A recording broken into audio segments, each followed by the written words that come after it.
दिल्ली में नई सरकार के कामकाज की शुरुआत हो चुकी है और इसके लिए विभागों का बंटवारा भी कर दिया गया है। आइए आपको ये बताएं कि किसको कौन कौन से मंत्रालय दिए गए हैं। तो पहले सीएम रेखा गुप्ता के पास कौन कौन से मंत्रालय जान लीजिए। वित्त मंत्रालय, योजना और सामान्य प्रशासन, इसकी जिम्मेदारी मुख्यमंत्री रेखा गुप्ता के पास ही रहने वाली है। महिला एवं बाल विकास, भूमि एवं भवन, सूचना एवं जनसंपर्क विभाग, राजस्व सेवाएं, सतर्कता, प्रशासनिक सुधार विभाग, ये वो मंत्रालय हैं जो मुख्यमंत्री रेखा गुप्ता के पास ही रहेंगे।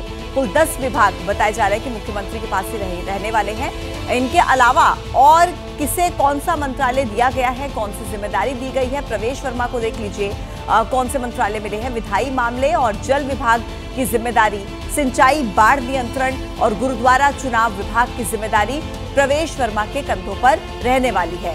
अब देखिए आशीष सूद को कौन से मंत्रालय मिले हैं। गृह मंत्रालय, बिजली और शहरी विकास, इनके अलावा शिक्षा, उच्च शिक्षा प्रशिक्षण एवं तकनीकी शिक्षा, ये विभाग आशीष सूद को दिए गए हैं। कपिल मिश्रा को देखिए कौन से मंत्रालय दिए गए हैं।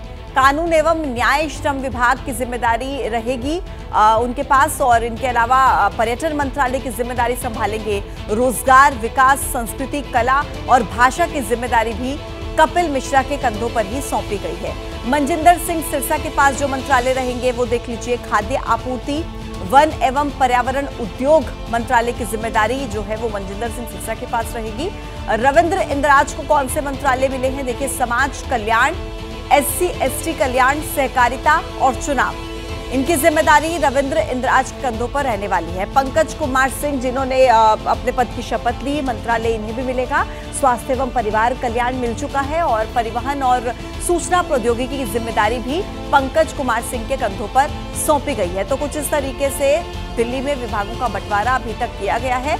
मुख्यमंत्री रेखा गुप्ता के पास कुल 10 विभाग रहेंगे और इनके अलावा जो बाकी मंत्रियों ने शपथ ली है उनके पास कौन कौन से मंत्रालय रहने वाले हैं उसकी विस्तार से जानकारी एबीपी न्यूज ने आप तक पहुंचाई है। अब देखिए मंत्रालय बंटवारे के जरिए बीजेपी ने दिल्ली के साथ ही देश के उन राज्यों को भी साधने की कोशिश की है जहां पर ये असर डाल सकते हैं। अगर सबसे पहले हम देखिए पूर्वांचल की बात करते हैं तो आपको ये बताएंगे कि यूपी और बिहार को किस तरीके से दिल्ली से साधा गया है, इस रिपोर्ट के जरिए आप समझिए। मैं कपिल मिश्रा, मैं डॉक्टर पंकज सिंह। कपिल मिश्रा और पंकज सिंह दोनों ही पूर्वांचली समुदाय से आते हैं। दिल्ली के इस चुनाव में पूर्वांचली वोटर ने ही गेम पलटा। आपके कोर वोटर माने जा रहे थे, लेकिन बीजेपी के पक्ष में वोटिंग करके केजरीवाल का खेल खराब कर दिया। मैं कपिल मिश्रा ईश्वर की शपथ लेता हूं कि मैं विधि द्वारा स्थापित भारत के संविधान के प्रति सच्ची श्रद्धा और निष्ठा रखूंगा। ब्राह्मण जाति के कपिल मिश्रा यूपी के देवरिया के रहने वाले हैं। राजपूत जाति के पंकज सिंह बिहार के बक्सर से ताल्लुक रखते हैं। बीजेपी ने इन दोनों को मंत्री बनाकर पूर्वांचली समाज को दिल्ली में रिटर्न गिफ्ट तो दे दिया है, साथ ही भविष्य की सियासत को भी साधने की कोशिश की है। 48 साल के पंकज सिंह विकासपुरी से विधायक का चुनाव जीते हैं। बीजेपी से जुड़े रहे हैं और पेशे से दांत के डॉक्टर हैं। खास बात यह कि पंकज सिंह बिहार के रहने वाले हैं और बिहार में इस साल विधानसभा के चुनाव होने वाले हैं।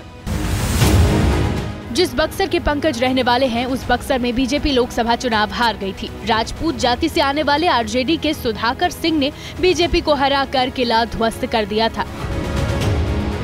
मानो पंकज सिंह को मंत्री बनाकर बीजेपी ने बक्सर के राजपूतों के साथ ही बिहार के राजपूतों को भी संदेश भेजा है।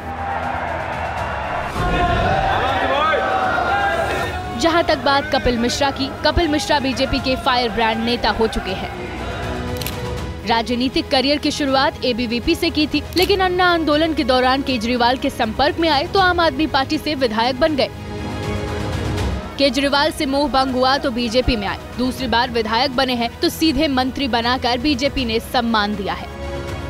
ब्राह्मणों के साथ ही पूर्वांचली सम्मान का सेहरा बांध दिया है। कपिल मिश्रा का बीजेपी से पुराना नाता है। मां अन्नपूर्णा बीजेपी से पार्षद और मेयर रह चुकी हैं। कपिल मिश्रा के विरोधी उनके द्वारा दिए गए बीजेपी के खिलाफ पुराने बयानों को सोशल मीडिया पर वायरल कर रहे हैं। कपिल मिश्रा को मंत्री बनाकर बीजेपी ने सिर्फ दिल्ली को ही संदेश नहीं दिया, यूपी के ब्राह्मण खासकर यूपी के पूर्वांचल को संदेश दिया है कि दिल्ली की सत्ता में उसकी भी हिस्सेदारी है। यूपी की 80 लोकसभा सीटों में से 26 सीट पूर्वांचल रीजन में आती है। 2014 में एनडीए को 23 सीट मिली थी, 2019 में 19 सीट और 2024 में घटकर 11 पर आ गई।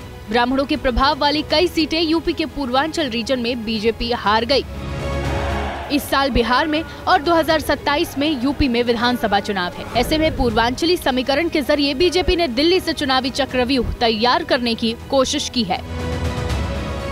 दुनिया बदल रही है और ये भारत के लिए ला रही है इन्फिनिट अवसर, जिसे हम कहते हैं मिनट इन्फिनिट। आइए आइडियाज ऑफ इंडिया के मंच पर समझे इसी मिनट इन्फिनिट को 21 और 22 फरवरी abplive.com पर।